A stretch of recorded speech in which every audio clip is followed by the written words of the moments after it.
가르침을 받는 자는 말씀을 가르치는 자와 모든 좋은 것을 함께 하라. 스스로 속이지 말라. 하나님은 업신여김을 받지 아니하시나니 사람이 무엇으로 심든지 그대로 거두리라. 자기의 육체를 위하여 심는 자는 육체로부터 썩어질 것을 거두고 성령을 위하여 심는 자는 성령으로부터 영생을 거두리라. 우리가 선을 행하되 낙심하지 말지니 포기하지 아니하면 때가 이름에 거두리라. 그러므로 우리는 기회 있는 대로 모든 이에게 착한 일을 하되 더욱 믿음의 가정들에게 할지니라. 아멘. 할렐루야. 좋으신 하나님을 찬양합니다. 모두 평안하셨습니까?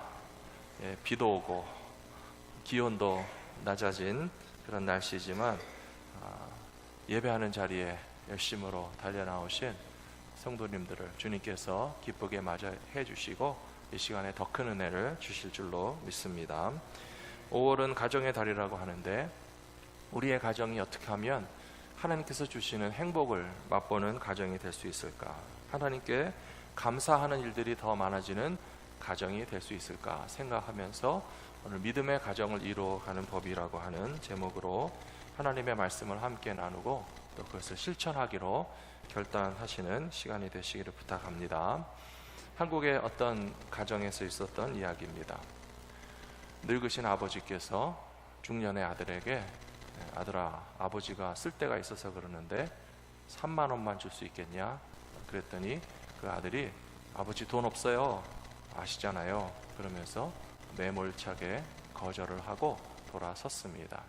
조금 떨어진 데서 그 아들의 아내 며느리가 그 소리를 들었습니다.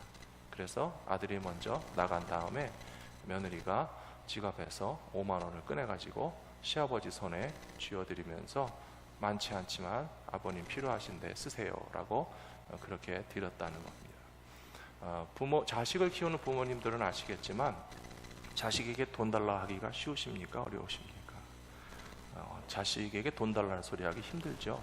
잘 사는 자식에게도 돈 달라 하기가 쉽지 않습니다. 큰 소리 치면서 이야기하기 힘든데 만일에 가난한 자식이라면 더욱더 목구멍 속에서 절대로 자식에게 돈 달라는 소리 절대 못할 것입니다. 근데 아버지가 얼마나 아쉬우셨으면 부자이지도 않은 자식에게 돈 좀 달라 했다가 매정하게 거절을 당했지만 그래도 며느리가 눈치가 있어서 시장 볼 돈까지 싹 털어서 아버님 손에 쥐어드렸습니다. 며칠 지나는 동안에 그 남편은 집안 분위기가 좀 이상한 것을 느꼈습니다. 전에 같지 않게 아이들이 꾀죄죄한 것입니다. 아이들은 아시다시피 매일 옷을 더럽히고 먹으면서 놀면서 다 이렇게 지저분해지기 때문에 부모가 부지런히 챙겨서 옷 갈아입히고 얼굴 씻기지 않으면 며칠만 내버려둬도 좀 꼴이 엉망이잖아요. 아버지가 눈치를 챌 정도면 상당히 문제가 있는 것입니다. 게다가 자식들과 함께 앉아서 먹는 식탁을 보니까 반찬도 변변치 않은 것 같아요. 남편이 아내에게 꽥소리를 질렀습니다. 자식들 좀 깔끔하게 키우고 좀 좋은 것 좀 먹이지 뭐 하는 거냐고. 그랬더니 그 아내가 하는 말이 그러고 싶지 않다고. 자식에게 잘해봤자 무슨 소용이 있냐고. 나중에 커서 당신 같은 아들이 돼가지고 부모가 돈 좀 달라고 그래도 돈 없어요 못 줘요 할 텐데 그거를 생각하면 지금 자식들에게 잘해주고 싶은 생각이 하나도 없고 내 쓸 것을 내가 챙기고 살지 않으면 안 되겠다는 생각을 당신 보면서 알게 됐다고 이야기하니까 그제서야 남편이 조금 정신을 차렸다, 그런 이야기를 제가 들어봤습니다. 이 자리에 계시는 분들 중에는 잘해드리고 싶어도 부모님이 아예 안 계셔서 이미 기회가 없으신 분들도 많이 계실 것입니다. 이미 때가 늦은 후에 후회하게 되는 것이 정말 부모님에게 받은 은혜와 사랑을 갚을 기회를 갖는다는 것이 얼마나 귀한 일인지 모릅니다. 혹여라도 양가 부모님 중에 살아계신 분이 계시다면, 지난주에 부흥의 주일이라 제가 어버이 주일에 설교를 못해가지고 오늘 조금 말씀을 드리는 것입니다. 성경에 분명히 나와 있습니다. 내 부모를 공경하라. 그리하면 내가 땅에서 잘되고 장수하리라. 이것은 약속이 있는 첫 계명이라고 그랬습니다. 하나님께서 이스라엘 백성들에게 10가지 계명을 주시면서 1, 2, 3, 4, 4계명은 하나님께 대한 계명이잖아요.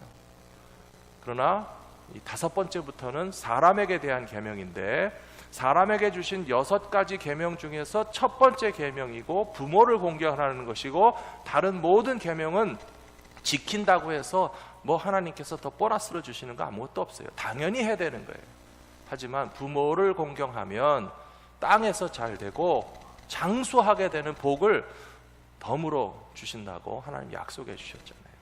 그래서 혹여라도 아직까지 받은 사랑을 갚아드릴 부모님들이 계신 분들이라면 이 말씀을 잊지 않고 부모를 공경하여 하나님 주시는 축복을 받아 누리시게 되기를 축원합니다. 육신의 부모님들 뿐만 아니라 우리 교회 어르신들에게도 잘해드리시기 바랍니다. 부탁합니다. 제발 그렇게 해주십시오. 지금도 잘하고 계시지만 그러나 우리 교회 모든 어르신들에게 공경하고 잘 해드리면 하나님께서 우리 교회와 젊은 세대들에게도 똑같은 복을 주시고 은혜를 주시고 우리 교회가 잘되고 칭찬받는 교회가 될 줄로 믿습니다.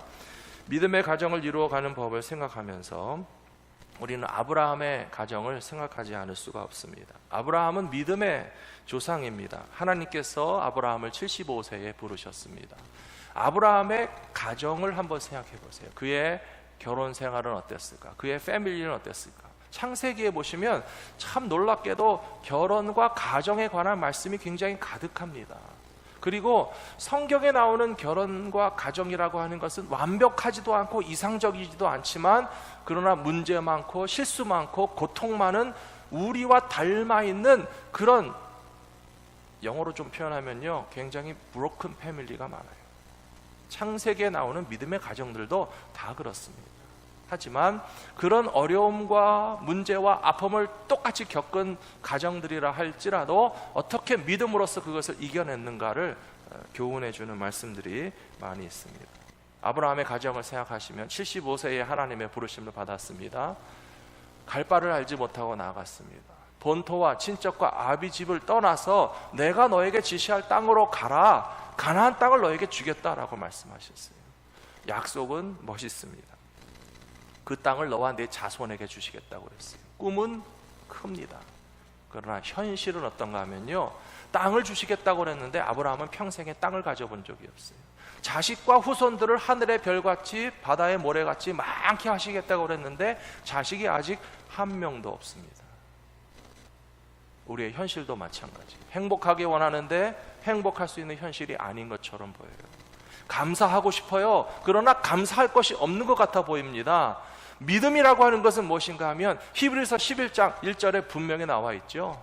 믿음은 바라는 것들의 실상이고 보지 못하는 것들의 증거다. 아직 없다는 거예요. 땅이 없습니다. 자식이 없습니다. 행복한 조건이 갖추어지지 않았습니다. 감사할 수 있는 상황이 아닙니다. 그렇기 때문에 아브라함이 믿음의 조상이 되었습니다.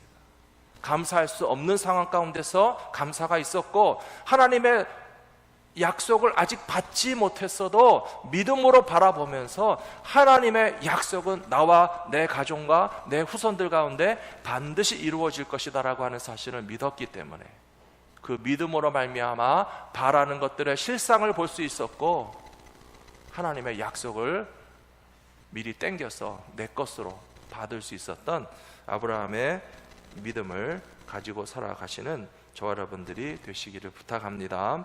그래서 오늘 말씀 첫 번째 보십시오. 오직 하나님께 소망을 두고 온전히 의지하며 살아가는 것이 믿음의 가정이 되어가는 방법입니다.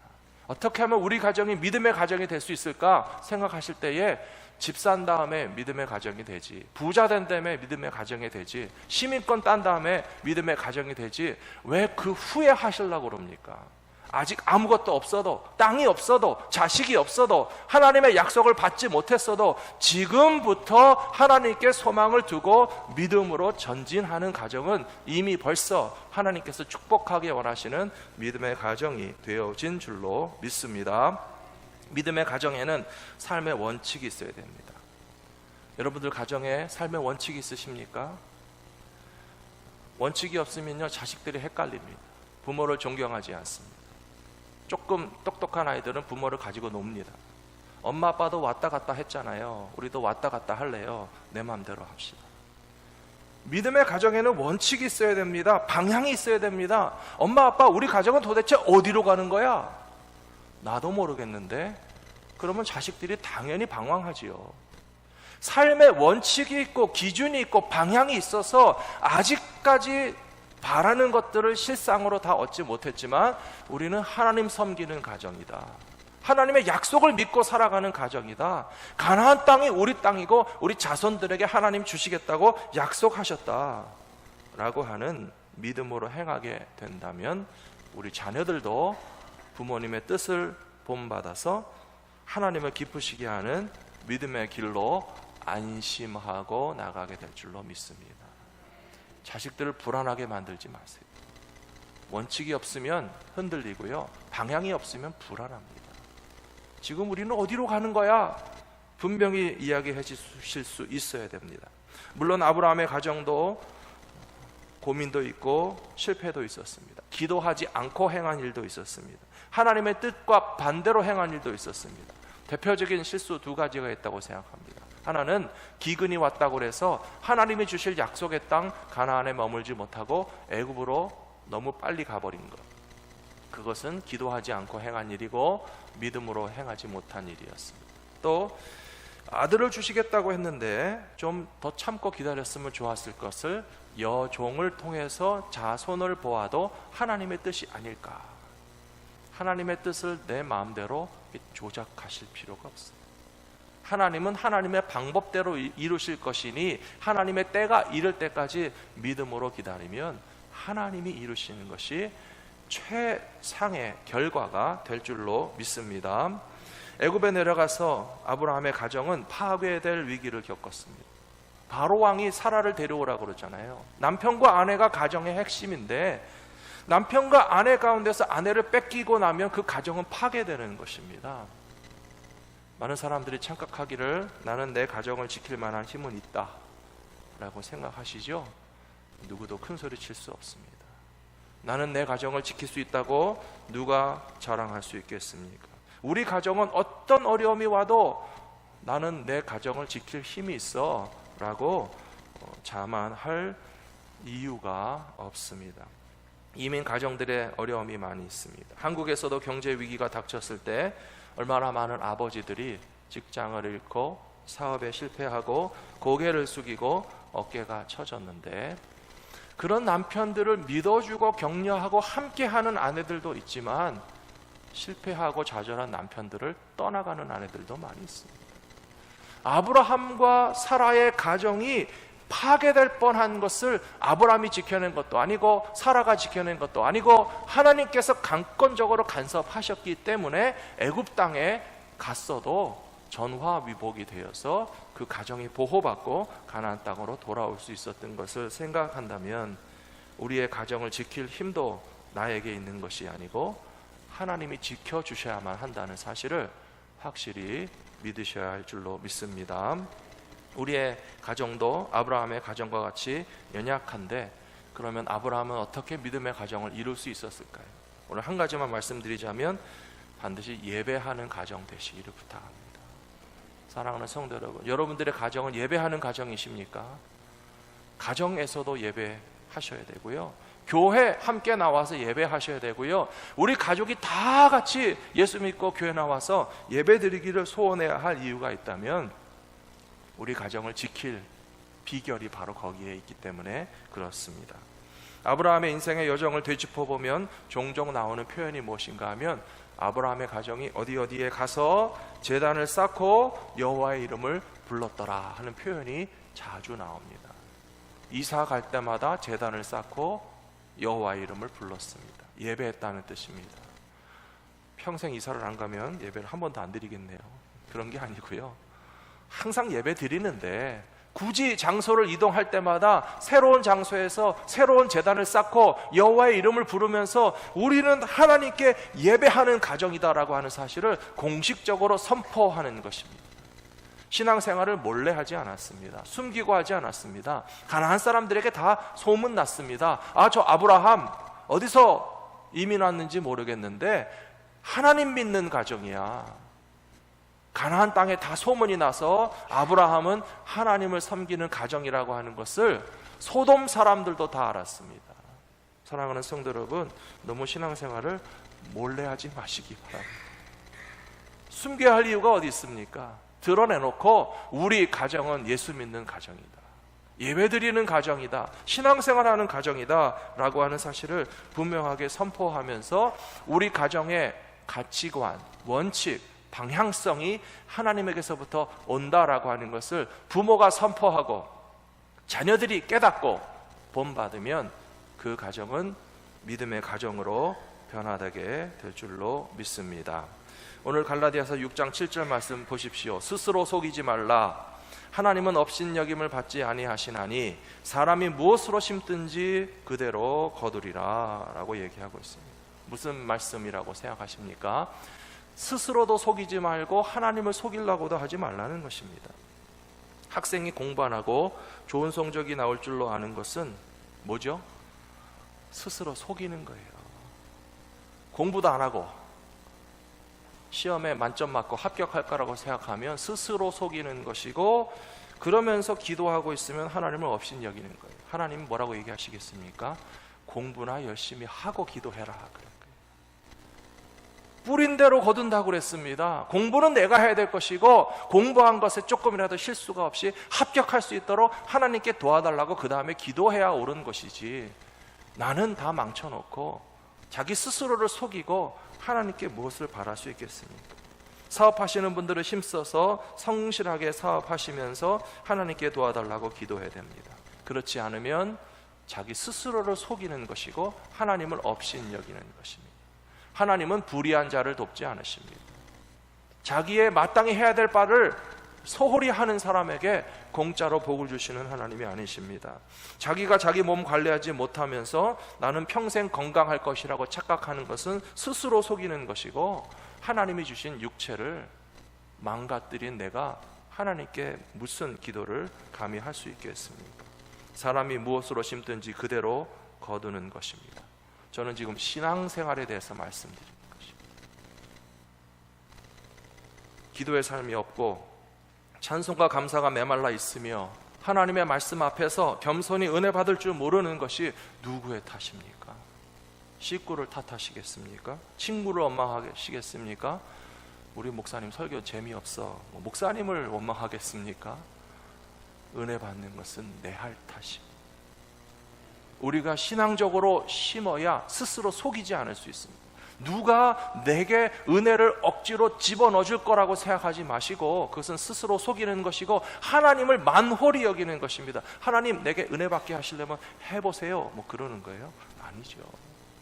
우리가 정말 기도에 힘쓰고 말씀을 묵상하고 찬송과 감사가 우리 삶에 항상 있으면서 하나님께서 주시는 은혜를 받기를 예비하고 있으면 우리의 삶에 하나님께서 풍성한 것들로 채워주실 것이라고 확실히 믿습니다. 아브라함의 삶이 바로 그런 삶이었다고 믿습니다. 사람이 무엇으로 심든지 심은 대로 거둔다고 하였는데, 믿음의 가정이 되기를 원하시거든, 하나님께 소망을 두고 하나님의 약속을 받기 원하시거든, 바로 그런 것들을 심고 그런 것들을 거두시는 하나님의 백성들 되시기를 축복합니다. 두 번째로, 믿음의 가정이 되기 위해서는 거룩함을 지키기 위해서 세상의 풍조에 휩쓸리지 말아야 됩니다. 창세기 7장에는 노아의 과정에 관한 이야기가 나옵니다. 믿음의 가정에 대하여 이야기하면서 저는 노아의 가정도 항상 기여하기를 원합니다. 하나님께서 노아에게 말씀하셨습니다.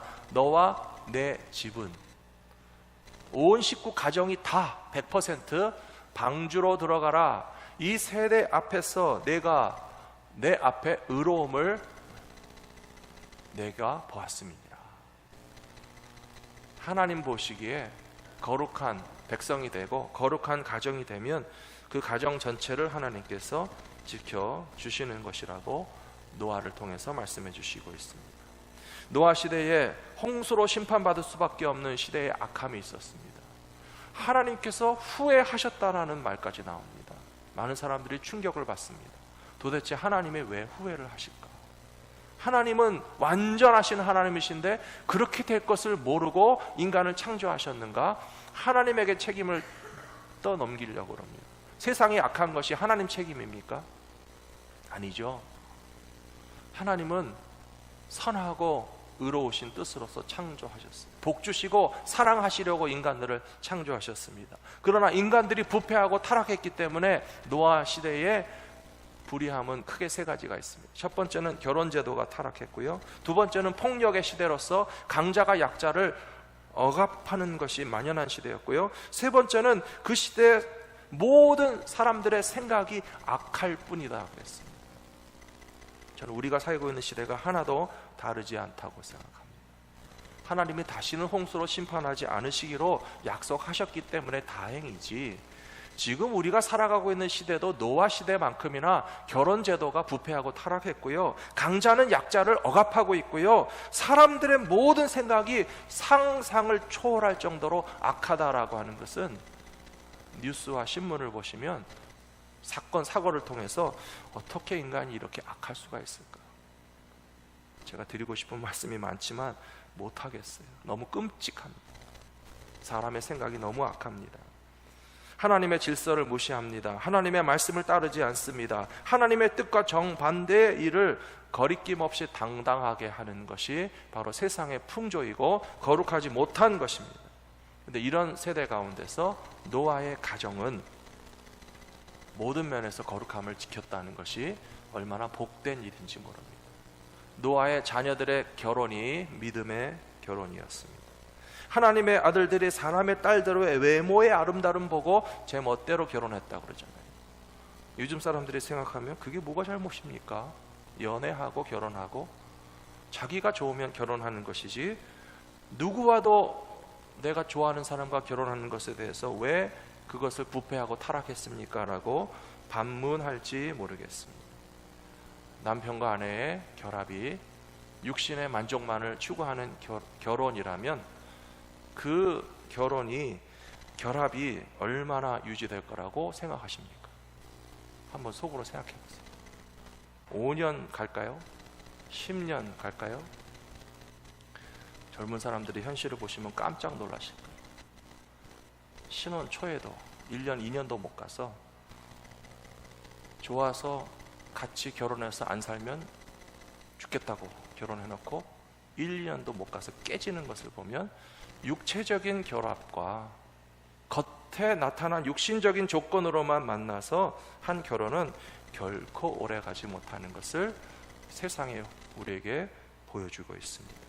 남편과 아내는 영적으로 결합해야 됩니다. 평생의 삶의 꿈과 비전에 있어서 일치하면서 하나님께서 평생토록 맡겨주시는 거룩한 사명에 함께 동참할 수 있는 그런 신앙의 파트너까지 될 때에 그 부부의 결합과 가정이 평생 가는 축복을 누리시게 될 줄로 믿습니다.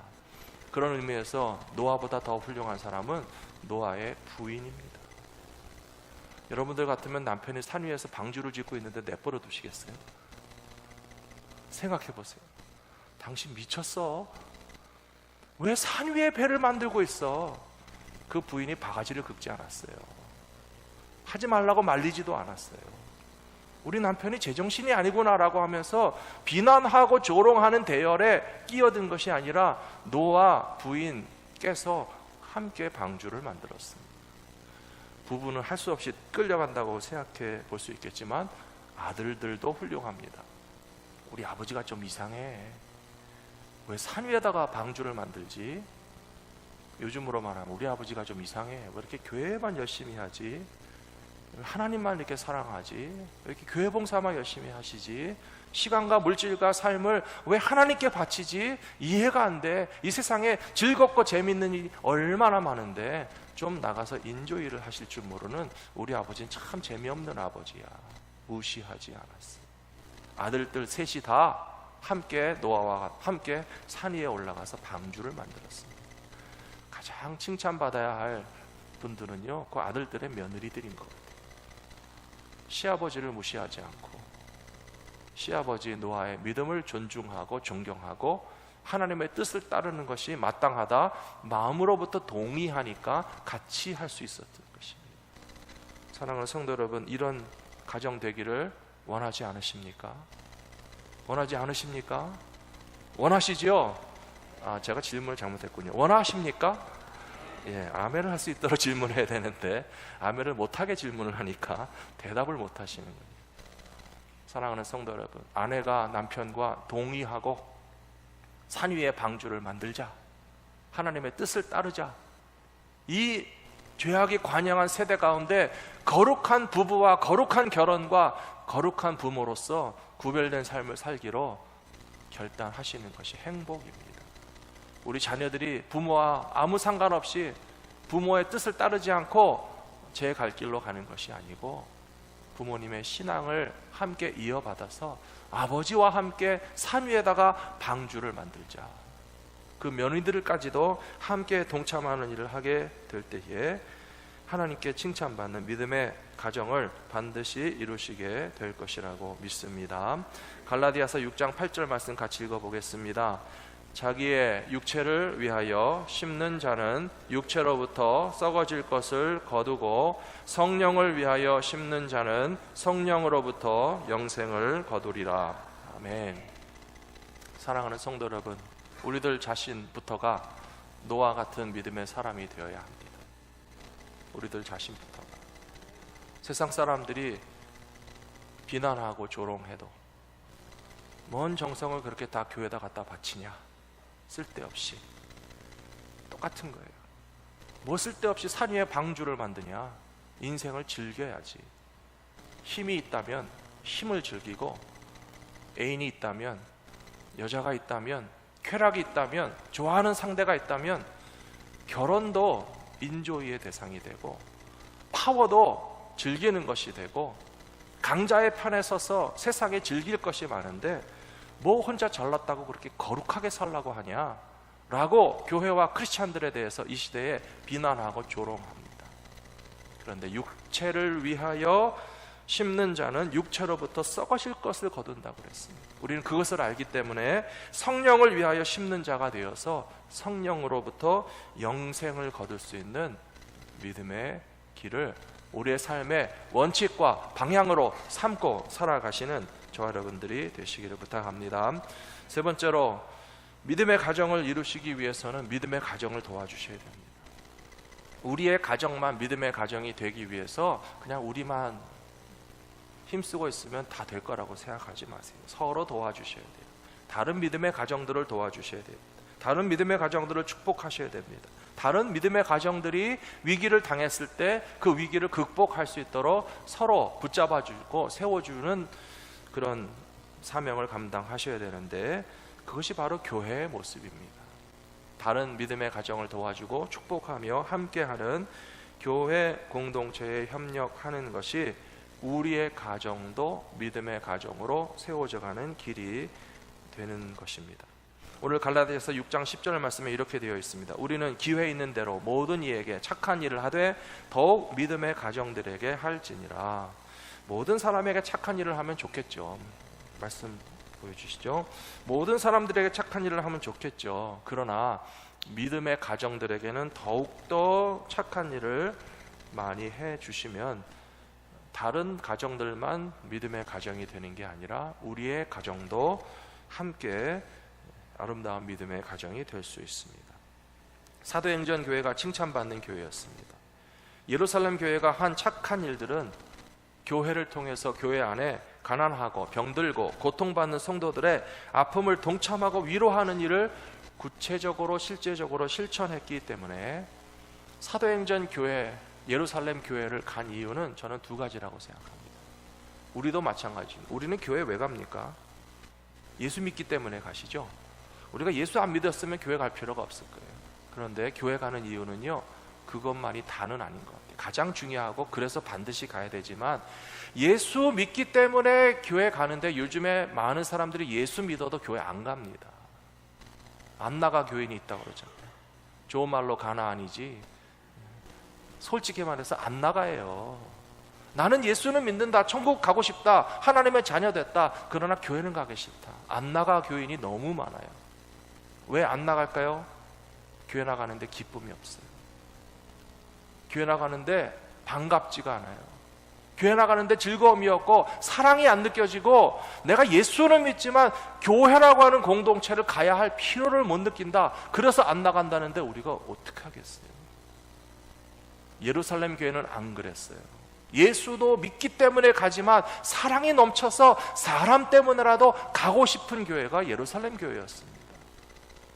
밥상 공동체를 나누고 함께 기도를 하고 함께 사도들의 가르침을 받으면서 은혜를 받고 유무상통하고 고아와 과부를 돌봐주면서 사람 때문에라도 가고 싶은 교회가 진짜 교회이고, 예수를 믿기 때문에 반드시 가야 되는 게 진짜 교회인데, 오늘 우리들이 어떻게 하여야 내 가정이 믿음의 공동체 될 수 있을까? 교회를 통해서 다른 가정들을 믿음의 공동체로 세워주시고 일으켜주시고 문제가 해결될 수 있도록 도와주신다면, 그런 교회라면 나는 길을 쓰고 가고 싶다. 사랑하는 성도 여러분, 우리 교회를 정말 가고 싶은 교회 되게 만들어 주시기를 부탁합니다. 아브라함은 조카 롯에게 친절과 사랑을 베풀었습니다. 그런데 소돔성 사람들에게도 친절과 사랑을 베풀었습니다. 소돔성 사람들이 뭐가 이쁘다, 얼마나 성적으로 부패하고 타락하고 동성연애가 만연한 도시가 소돔이었지만, 그러나 아브라함은 소돔성 사람들에게까지도 친절을 베풀었습니다. 칭찬을 받고 존경을 받았습니다. 아브라함이 믿고 섬기는 하나님을 인정할 수밖에 없도록 행동했던 아브라함의 그 신앙을 우리가 본받는다면, 이 시대에도 복음의 능력을 확실히 나타낼 수 있는 성도님들이 되실 것이라고 믿습니다. 빌립보서 4장 2절 3절 말씀 같이 읽겠습니다. 내가 유오디아를 권하고 순두개를 권하노니 주 안에서 같은 마음을 품으라. 또 참으로 나와 멍에를 같이 한 내게 구하노니 복음에 나와 함께 힘쓰던 저 여인들을 돕고 또한 글레멘드와 그 외에 나의 동역자들을 도우라. 그 이름들이 생명책에 있느니라. 아멘. 먼저 2절 말씀 보시면요, 두 여자분에게 말씀하고 있습니다. 여자 리더들이었던 것 같아요. 빌립보 교회를 충성스럽게 섬기는 두 분의 여자 리더들에게 사도 바울이 편지 쓰면서 주 안에서 같은 마음을 품으라 그랬습니다. 우리가 어떻게 하여야 같은 마음을 품을 수 있겠습니까? 어떻게 하여야? 네 마음도 아니고 내 마음도 아니죠. 주 안에서 같은 마음을 품으려면 주님의 마음을 품어야 됩니다. 같이 한번 따라해 보실까요? 주 안에서 같은 마음은 네 마음도 아니고 내 마음도 아니고 주님의 마음이다. 맞습니까? 내 마음대로 하려고 하는데 안 돼요. 내 마음대로 하려고 하는데 안 되니까 화가 나고 짜증이 나는 거예요. 또 네 마음대로 하는 것도 자존심이 허락을 안 해요. 너는 왜 네 마음대로 하려고 그러냐? 나는 내 마음대로 못 하는데. 가정에서도 그러면 행복이 없습니다.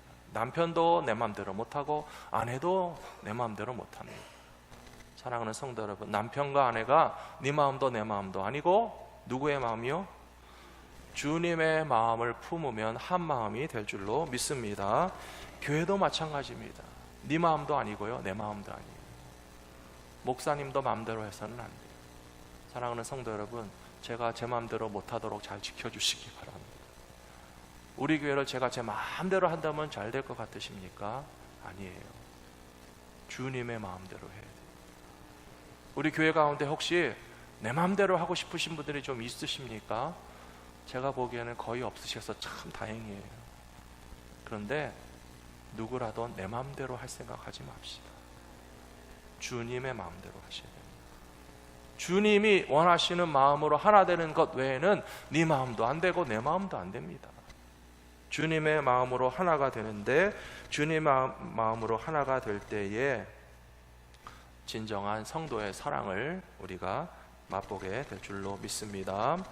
오늘 사도 바울이 빌립보 교회에게 부탁합니다. 유오디아도, 순두계도, 글레멘드도, 그 외에 나의 동역자들도 생명책에 이름이 기록되어 있는 믿음의 사람들을 사랑하고 도와주고 협력하면 온 교회가 하나님을 기쁘시게 하는 칭찬받는 믿음의 공동체요, 예수 믿기 때문에 억지로 가는 것이 아니라 사랑의 공동체이기 때문에 가고 싶은 교회가 되게 만드십시오 라고 명령한 것을 실천하실 수 있는 저와 여러분 다 되시기를 축원합니다. 옛날에 이런 노래가 있었습니다.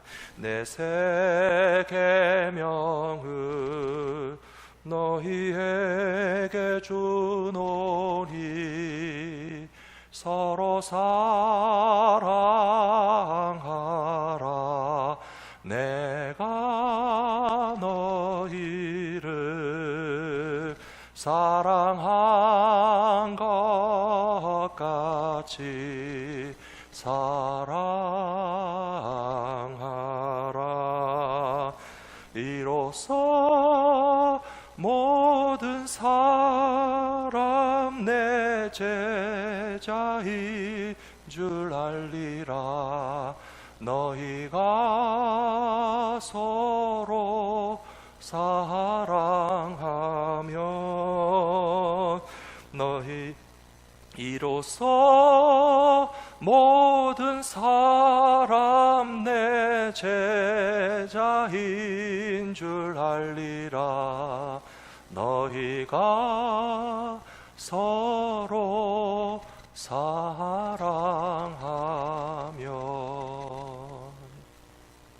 아멘. 우리는 교회다라고 외칠 필요가 없습니다. 서로 사랑하면 됩니다. 예수님의 제자네, 예수 믿는 사람들의 공동체네, 저게 바로 교회구나 라고 하는 것은 교회의 간판으로 되지 않고 교회 건물로 되지 않고 우리는 교회다라고 외치는 것으로서 이제는 아무도 안 믿어줍니다.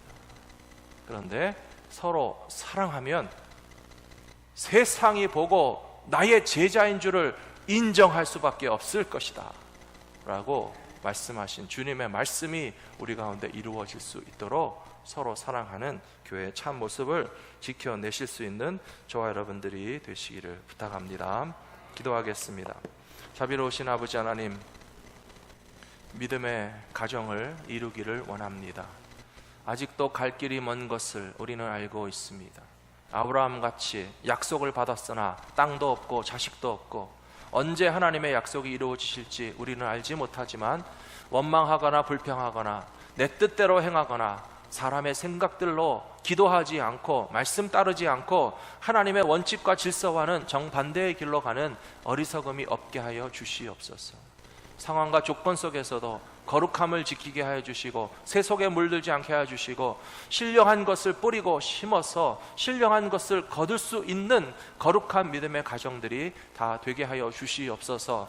스스로도 속이지 않게 하여 주시옵시고 하나님을 업신여기지 않게 하여 주시옵소서. 믿음의 길을 가지 않으면서 하나님께 어떤 복을 바랄 수가 있겠습니까? 예배하는 가정 되게 하여 주시고 거룩한 것을 추구하는 가정들이 되게 하여 주시고 하나님 보시기에 너는 이 세대 가운데서 너와 내 가정이 의롭다함을 받았으니 방주에 들어가라 라고 하는 구원의 선포를 들을 수 있도록 모든 가정들이 하나님을 잘 섬기는 믿음의 가정으로서 변화될 수 있도록 우리를 사용하여 주시옵소서.